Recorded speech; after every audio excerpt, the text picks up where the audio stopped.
Welcome, welcome, welcome, everybody, to our Paranormal Rangers show. I hope everybody is doing wonderful today. We are so happy to be here. This is a fourth series that we have by our sponsors, KGRA Radio, and we're so glad to be here today. And today we'll be talking about belief in ghosts, Bigfoot, UFOs, and aliens. And I want to welcome all the Rangers, Jonathan Dover, Stan Milford Jr., and Michelle Miners, which is me. Welcome, everybody, to our show. How's Thank you. everything going, guys? Things going well with me. Doing really well. Good to hear, Stan. Yeah, I'm doing good. I didn't have to make a trip to San Francisco this week, so I'm doing good. The only problem I'm experiencing is my hair. It has a mind of its own. It's got It's reverting back to when I was in elementary school, except for the gray part. I was going to say, Stan, you kind of look like you're a beetle there. It has a mind of its own every day. It's just probably been a hair day, right? It's a hair day every day. It was all that wind from last week. Yeah, I caught up on him. It looks wonderful, though. Don't worry about your appearance. Yeah, John just mentioned that I was in San Francisco. I was speaking at the UFO Con 2025 in the Bay Area, and it was wonderful. And I met some pretty interesting people, and the talks were interesting. And we were very much in line with the belief in ghosts, Bigfoot, UFO, and aliens. And so I'll touch on it as we give our experiences about this subject matter today. So, John, would you like to begin? Yeah, the title is a little controversial for us because the idea of belief is to accept something on faith alone with no evidence. And when you look at that kind of you're looking for an emotional response to something, and we don't do that, unfortunately. We have had a lot of different places ask us, can you look like you're scared? Can you wave your hands around and scream a little bit? And we said that's just not what we do. If you went out with us on an investigation, it probably looked pretty boring to you. Things happen and you just don't react to it. Now, what we use, as we've stated before, is that we look at facts and evidence. And our golden rule is kind of like we want to have enough evidence that we could take it into any court of law and have it admissible. And so that's like a really, really high standard. And so that's what we look for. We don't go in with the idea that this is a ghost, this is Bigfoot, this is a UFO. We go in and let the facts speak for themselves. And then we'll say, okay, at the end, I guess this is what it is.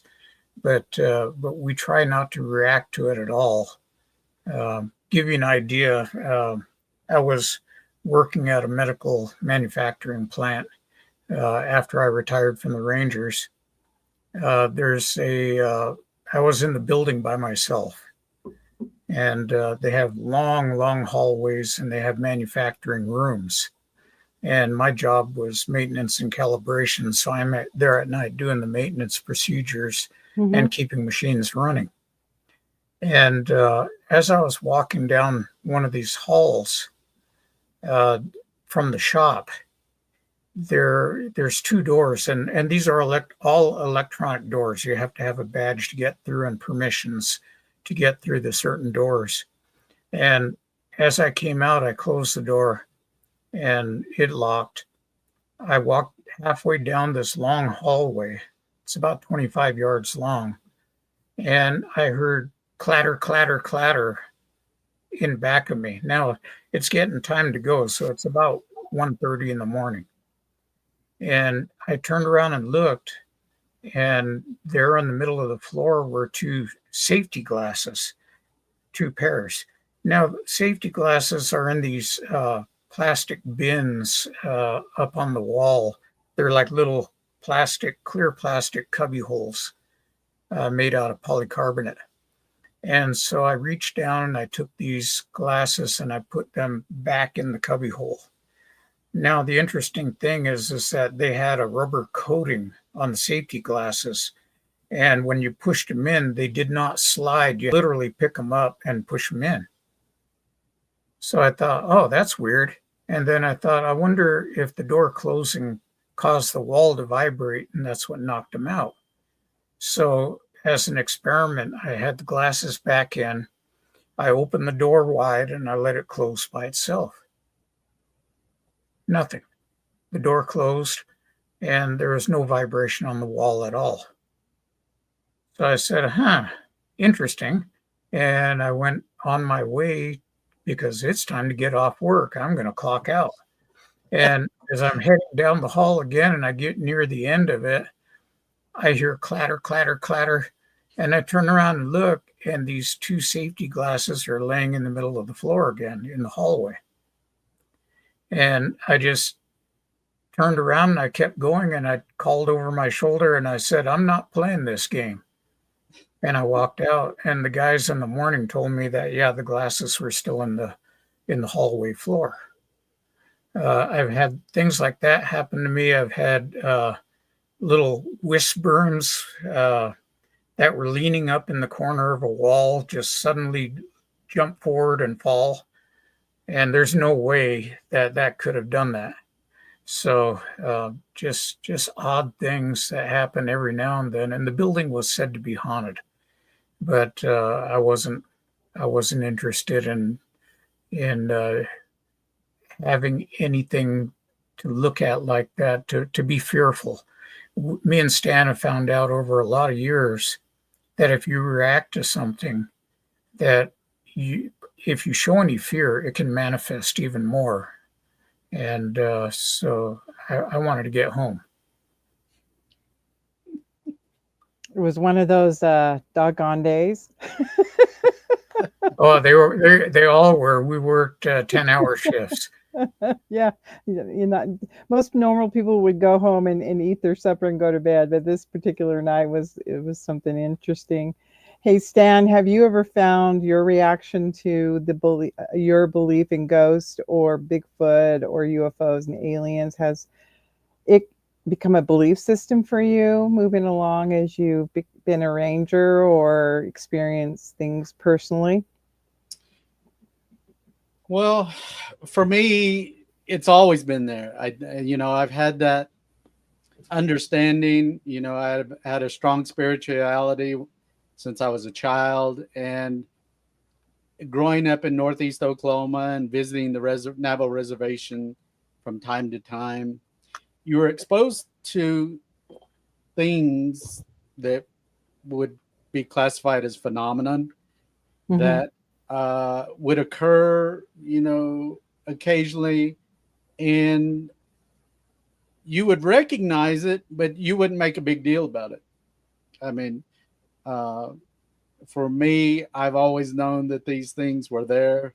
I guess I've always had, to some extent, that gut instinct that I've talked about between, that John and I developed as rangers investigating all of these different types of paranormal phenomenon.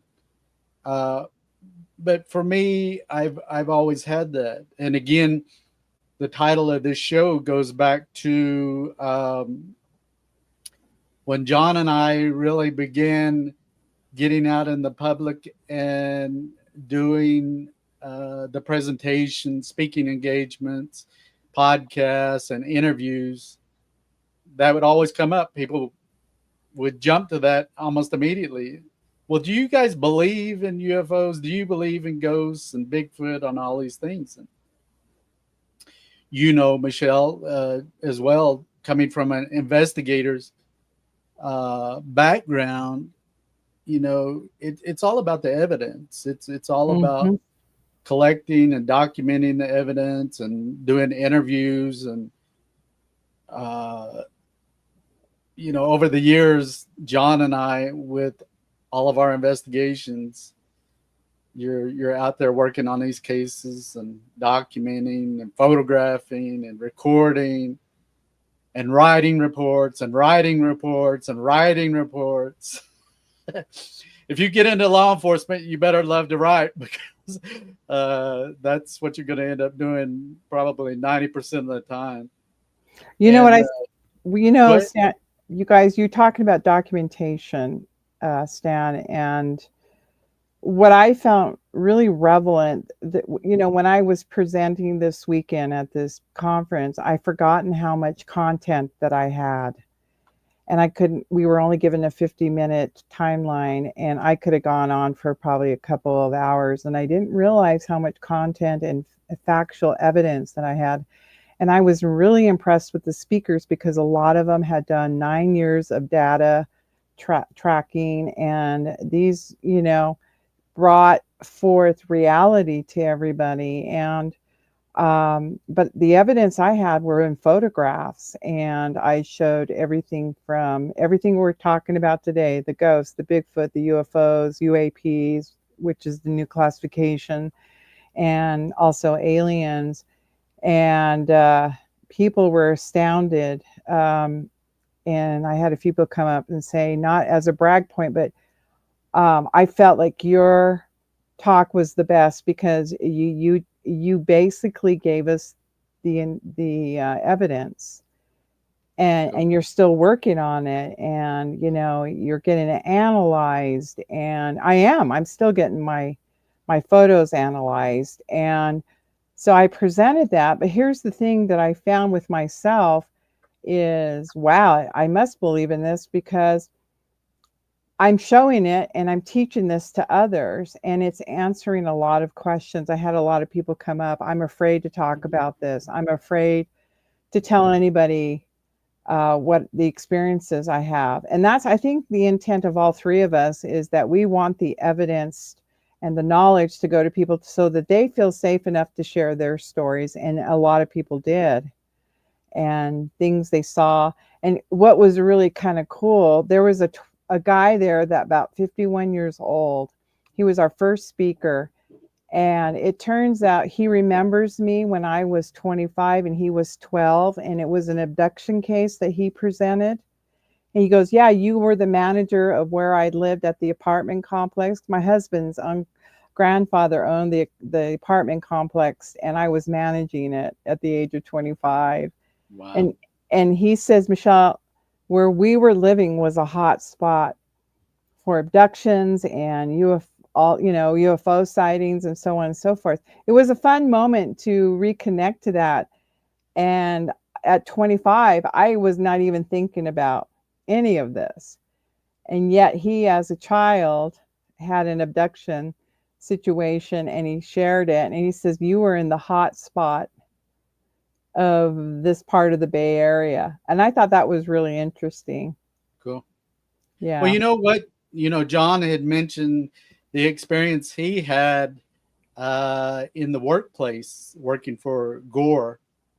And, I mean, if you look at North American continent, I mean, these are indigenous lands. And there has been millions and millions of indigenous peoples that have walked these lands, that have lived on these lands, that had families, and long before modern infrastructure.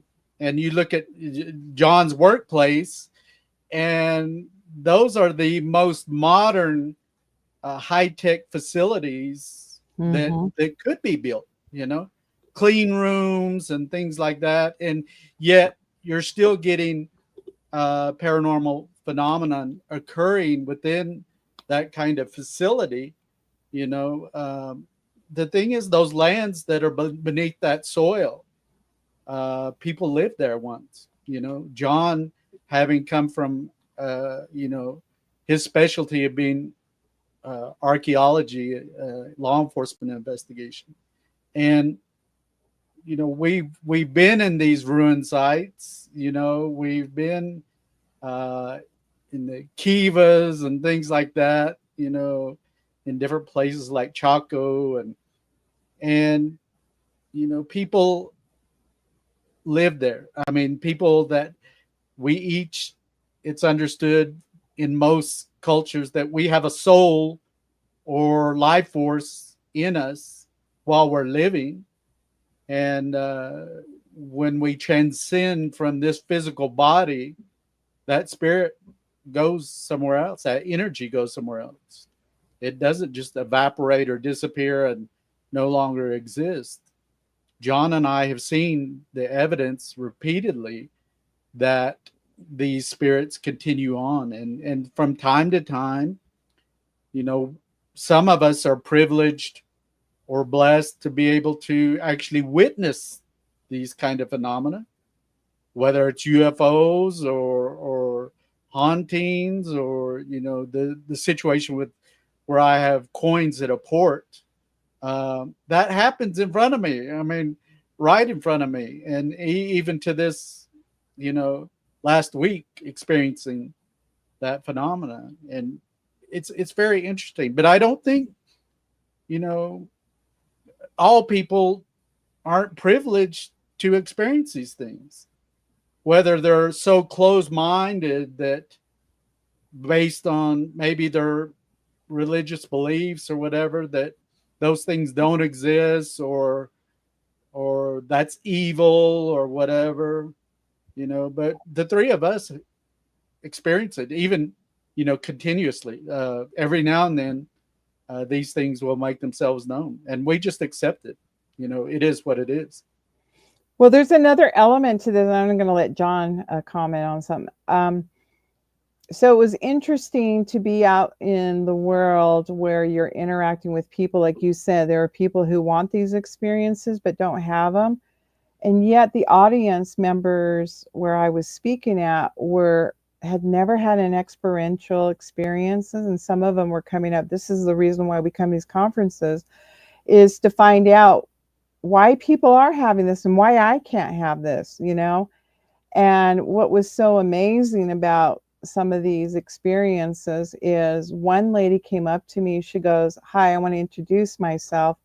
I'm an alien hybrid. I'm human." And her eyes were just blue as blue. And I, in the moment, thought, do I believe this or don't I believe that? You know where I'm getting at. You just kind of take it like, okay, I'll ingest that. And I thanked her, and she gave me her contact information. But how do I know about this experience that she's saying she's half human and half of something else, something that's not of our world? And so that's another belief too, we have to look at and tap into. One of the things that I'll just comment real quick is that in our travels, mine and John, initially when we began to going to IUFOC and MUFON, and we were expecting to go down there and in Phoenix and meet with everybody wearing foil hats and things of that nature. But what we ended up finding was a lot of the individuals that had some experience were actually professionals. These were doctors and military people from the health field, and they weren't just from way out in left field. These were people who were very intelligent and could clarify their experience. So I remember telling John, even with those people that have the foil hats and talk about these seemingly outrageous experience, I said, listen to what they're saying, because they may say something that would actually be like a piece of a puzzle. You might hear a story in Scotland that somebody is telling, and maybe somebody from the Hopi Reservation, and those pieces may come to fit together seamlessly that help build that bigger picture of your vision and understanding of all of this phenomena? Well, everybody is looking for something. I've actually run into numerous people that have basically told me that they would give their right arm to have an experience.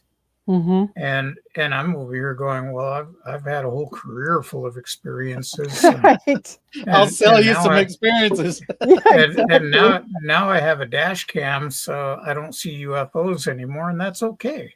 Yeah. Um, I don't care if I never have another experience. I've had a lifetime of them.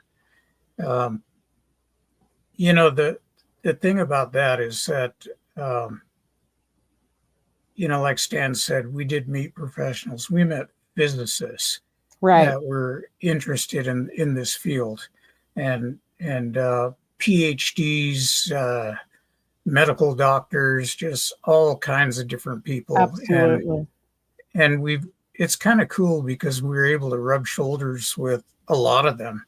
That all these people that you see on TV, and get to know them, and it's really interesting to hear their views on what they think is going on. And like Stan says, we don't even have the whole puzzle. We've just got a few little pieces that were left here that we're putting back together, and there's no context for it. And the puzzle pieces don't match with each other. They have they're two-sided or even three-sided, three-dimensional puzzle pieces, and it's a mystery. And we're still trying to add just a little bit of something to them.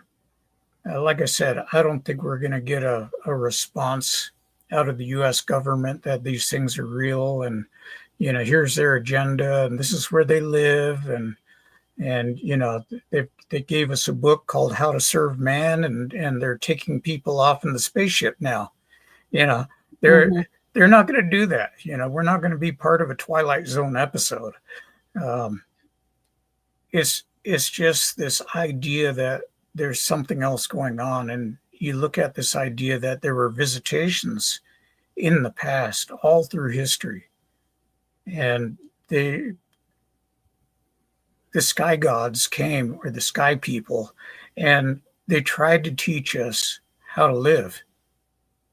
And what I find amazing, we have this idea, and I'll get off my soapbox in a second here, but we have this idea that man started out as stupid, a caveman going ugh ugh ugh, and like we saw on the portrayals on TV, and then eventually we discovered the wheel, we discovered fire, the Bronze Age, the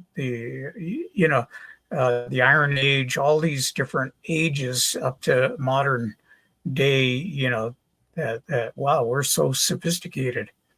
I want everybody to remember that just about 100 years ago, we weren't even flying.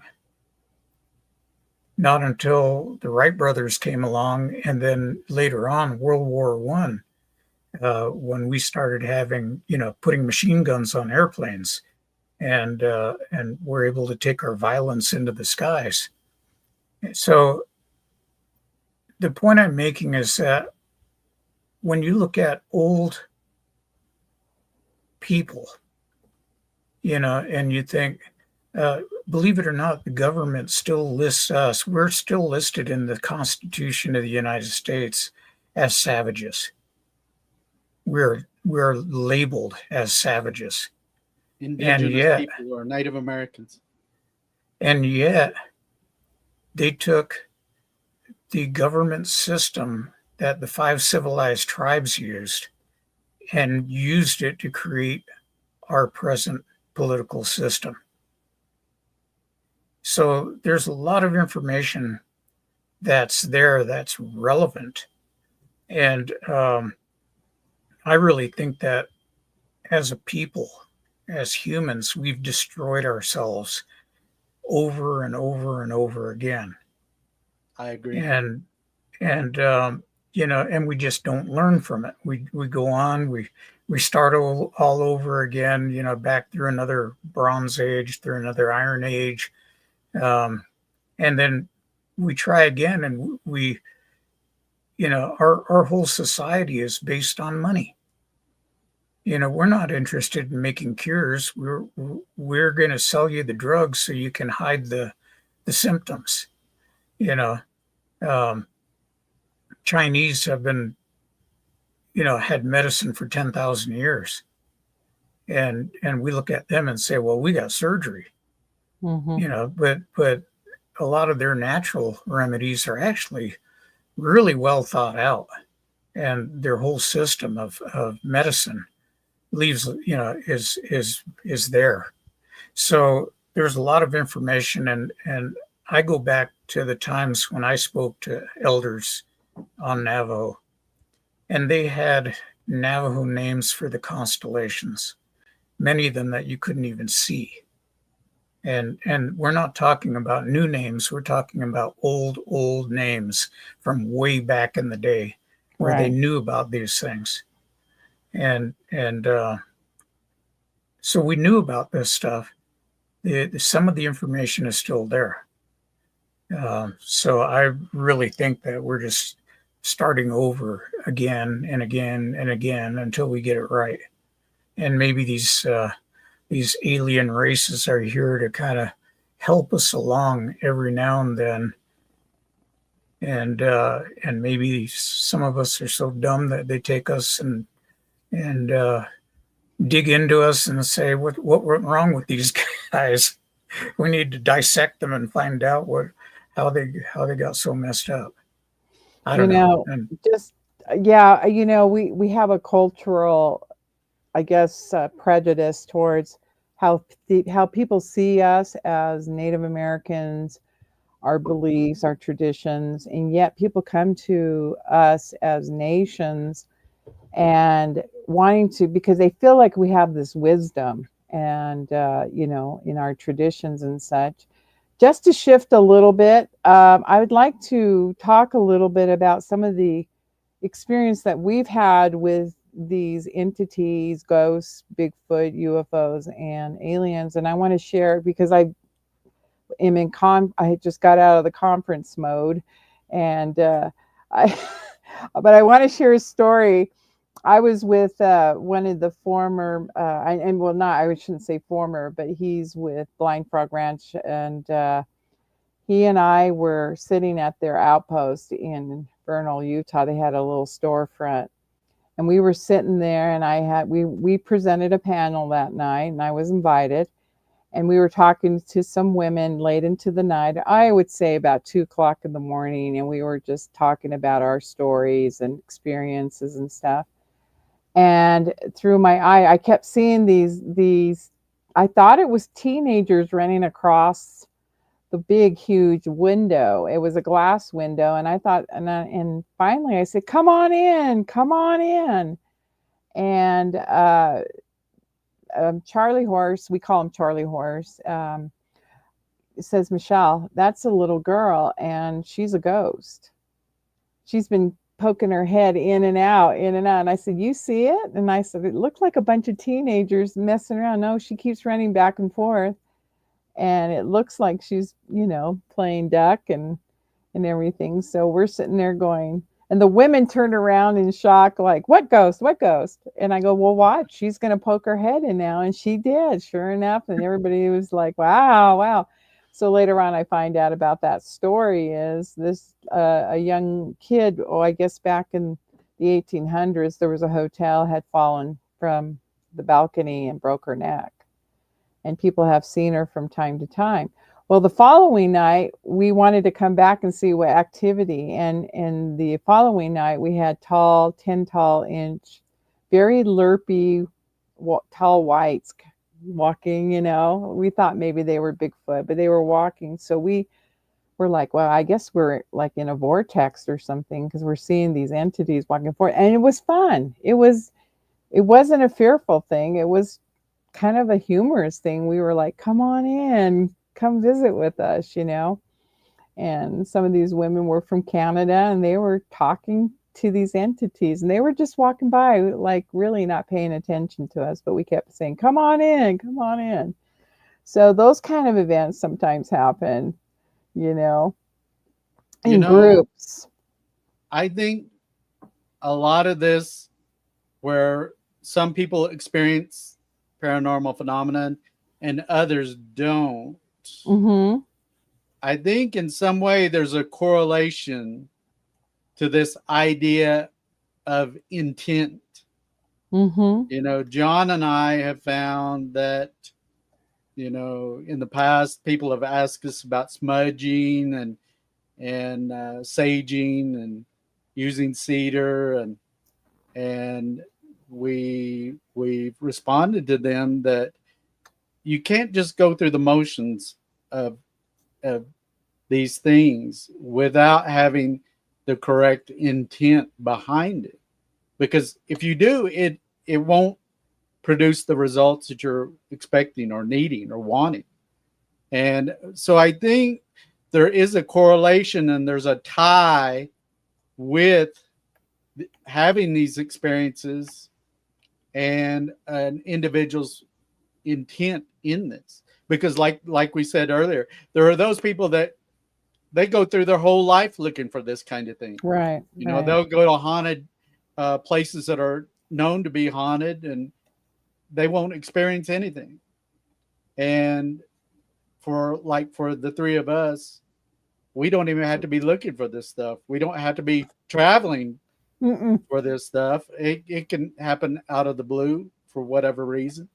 Just like in the one episode that we did under Native Paranormal Crossroads, where you experienced, as we were filming, the phenomenon where something was being thrown, you know, within that room that you were in. And so, yeah, I think there, in some way, there's a correlation or a tie to a person's intent with all of this stuff, and it can pick up on that. Absolutely. You know, and also when during that same episode, don't you remember, Stan, when you were speaking, it sounded like Darth Vader was in the conversation. Oh yeah. And everybody shut their microphones off, and Jonathan's over there grinning because it did sound like Darth Vader, and the audience was hearing it. That is a collective consciousness to them wanting something to happen. And that's where I'm going for, you know, it always seems like I have these experiences when I'm around people. And yet my intent is not to have them, it's just to share the knowledge of what I've experienced in the past. But it seems like the collective intent of consciousness can bring, like you said, they're listening and they want to show up is when they want to show up.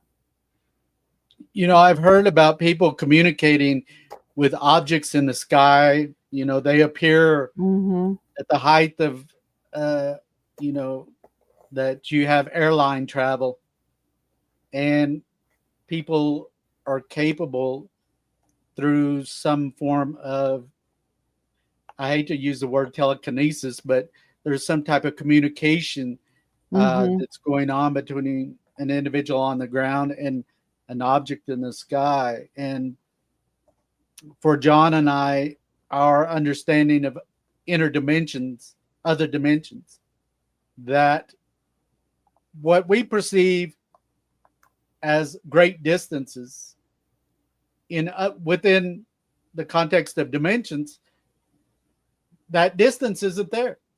So these communications and contact are happening in real time, you know, in vast earthly distances, but on another plane, there's no distance at all. And the same with the view of time being linear. You know, here on Earth, we have this idea that there's a start and we go forward, but it may be more like a cassette tape where you can rewind and focus in on one section or replay, or we don't really know. Science doesn't really know.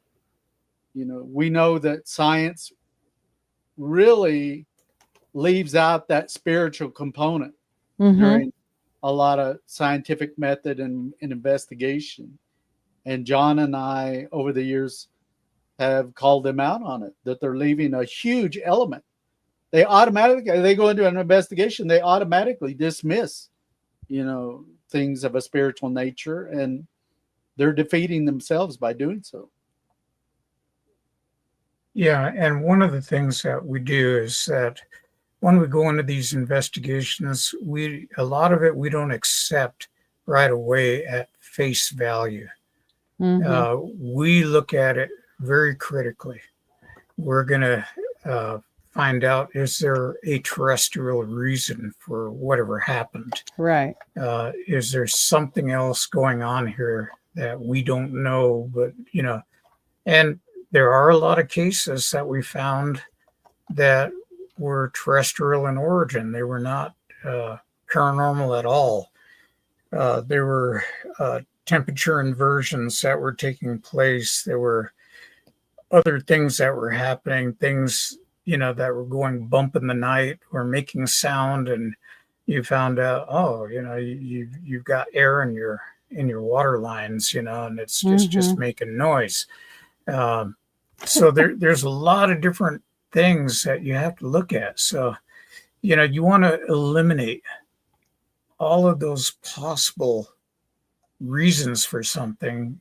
And then when you find out, when the only evidence that's left is something that's paranormal, then it's probably paranormal. So, we're all looking for this, what's the meaning of life, the universe, and everything. According to Douglas Adams, it's 42. So, I was a big Douglas Adams fan, as you could tell. But we just get into these things, and the more you think about it, the more mystery there is. Right. And as an investigator, I want answers. I really do. And I haven't found those answers yet, definitive answers. Some of these things we've found that you have to step back and just laugh because there's no rhyme or reason. Some of these things don't fit within natural law. And, so sometimes, and especially when it can get intense, John and I worked SWAT all those years as Rangers, and sometimes you're dodging bullets. Literally. Right. But at the end of the day, sometimes you just got to step back and have a good laugh, because it's so perplexing and amazing at the same time, that you just have to have a good laugh at it. Well, here's something, that I was asked to do when I was up in Uinta Basin. I had a science person say, hey, I want you to investigate something, because in Europe they're witnessing this glowing orby thing, and they gave me the background of what these people were seeing. And then we heard that there was a similar situation that was occurring there up there in northern Utah. And then we found out it was occurring also where you're at, near Skinwalker Ranch. And I said, okay, I'll do some investigating. And what I found out, it is a natural law. These transformers of power stations, when they're about to go out, they emanate a glowing blue light. Okay. And it disrupts the grid. And then it looks like it was a spaceship or something's over there glowing, like and humming. And there's a humming that goes along with it. So people were actually witnessing a phenomenon, but it was tied to an earth. Yeah, explainable. And it was, so I called up this person and had asked me to do that investigation, and they go, that's brilliant. That's what they're seeing, So like sometimes we have to really be careful what we interpret it as being phenomena, could be a natural occurrence or even a man-made occurrence in our environment. So yeah, something like that, like to your point, Jonathan and Stan. Could you guys share any experiences that you've had with the phenomena, whether it be UAP or aliens or ghosts, whatever you choose? Bigfoot, it's up to you. Well, I'll start off. Let's get in Peabody's Wayback Machine, and we'll go back to about 1972. Yeah. I'm gonna say, and I'm spent all my summers up in Narbona Pass area, in the about 7,000 to 8,000 feet up at my grandparents' cabin. And in order to get on the road, we had a 71 Ford pickup truck, and it was funny. It had a gear shift on it, no AC, no power steering, and the road was all rocky back then. It would take you 2 hours to go through a dirt road to get 6 miles down below. That's how bad the roads were. So we'd leave about 1 a.m. and get on the road. And as we're heading out, I saw what looked to me like a red light, maybe about 6 inches in diameter, just weaving silently through the trees. And there's pine trees, oak, aspen, all over this place. And it's weaving through the trees. And as we watched it, my grandfather stopped the truck, rolled the window down. I remember because it was really cold. And so he's watching this thing. My grandmother's sitting on the passenger side. I'm sitting between them. And my eyes are just, bugged out looking at this thing. And it's weaving back and forth through the trees. And you could see the light on the ground, the red glow, lighting up the ground underneath. So it's about 6 feet off the ground or so, 5 or 6 feet. And as we're watching, my grandfather is reaching for his rifle that's in the gun rack, in the back of the cab. Everybody else is in the camper shell, and he's reaching for the 30-30 and says, "I'm going to shoot it." And my grandmother started screaming at him, "You leave it alone. You leave it alone." I think he would have, but he finally, he had to do the whole trip with her and didn't want her mad at him. So he just left it alone. And I watched it go past us on the left side, and it went up the hillside. And that hillside, there's no roads there. It's all pine trees. And I could still see it weaving back and forth going up the hill. And I know that track doesn't have any trails on it, because we used to have to go hunt down the goats, and that's where they always went, was up the hill. So, we'd have to climb that thing all the time because we were too busy goofing around and not watching the sheep. So my grandmother later explained that that's how skinwalkers will travel at night. That you'll see a red light like that, and they can travel vast distances in a short period of time. And so her idea was that this was a skinwalker, and that's why you shouldn't shoot it, because there are other skinwalkers that'll come after you if you do. Interesting. And that area was known to have a lot of skinwalkers over history. So today I would look at that same situation and think, that's an orb. But back then that was the only reference. I'd never seen a UFO up to then that I know of. Well, actually, I saw one, but that's a different story. So it was really, really strange, just really unusual, and that always stuck with me. Well, I'm going to share one that sounds a little bit out there. I was in southern Utah for a work-related trip, and we had taken a walk down in the Escalante area. And of course, the person with it, oh, wouldn't it be cool to have a spaceship show up? And they kept saying that and kept saying that. And I said, could you not say that? And it's but and the dark and the night sky was so dark.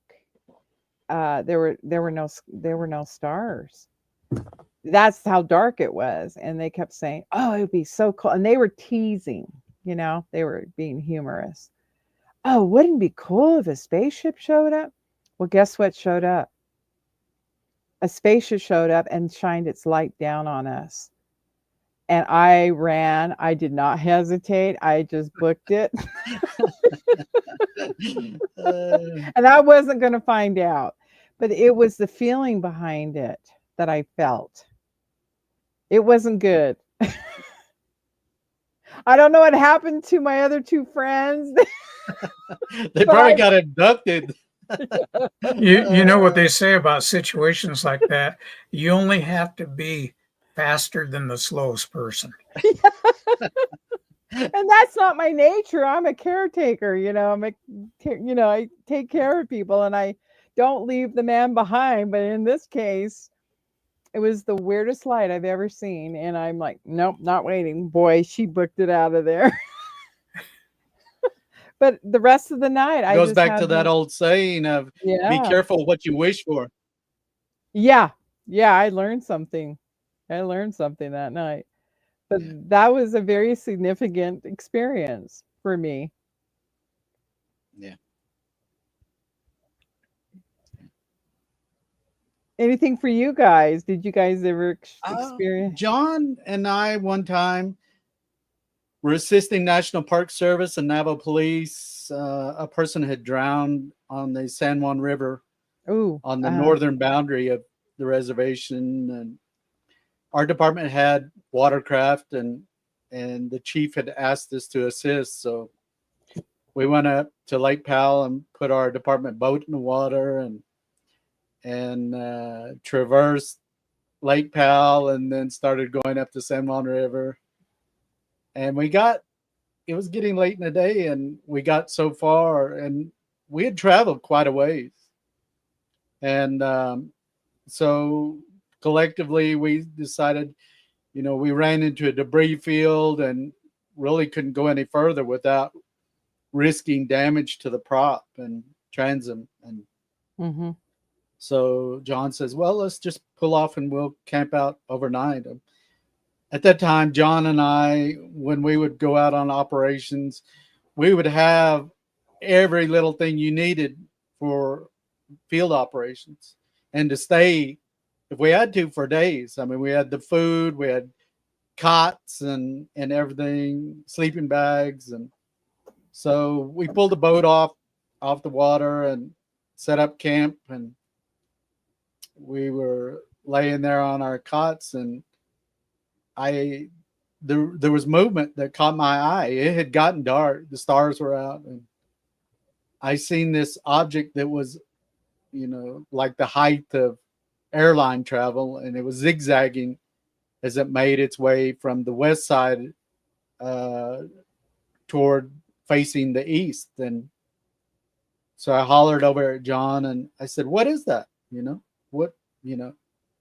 And it was making this really distinct, sharp zigzag pattern. And so we continued to watch it. And as it got about our 12 o'clock position, we noticed that there was two F-16 fighters planes that were following directly in line behind this object.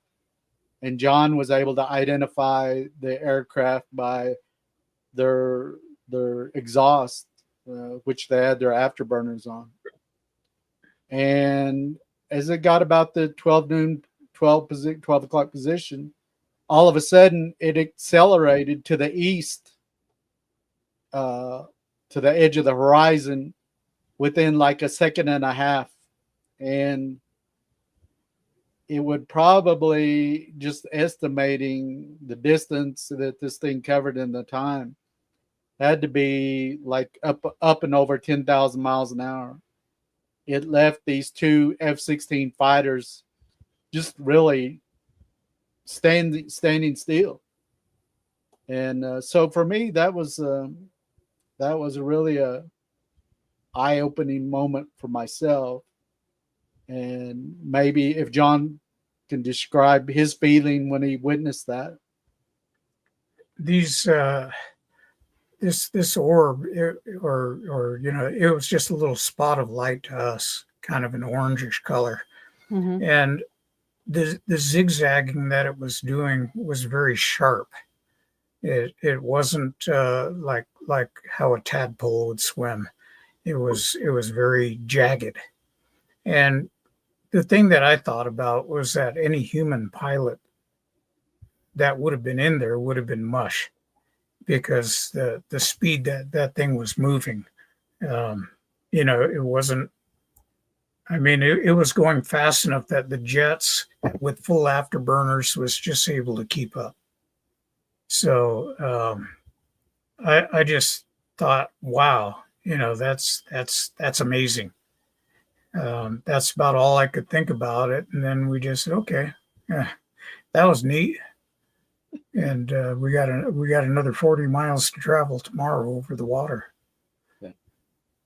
Well, gentlemen, we are coming up to the end of the show, but I would like to address that possibly next week we talk about underground bases for the audience. And it is really interesting what's going on in that field right now, evidence of underground bases.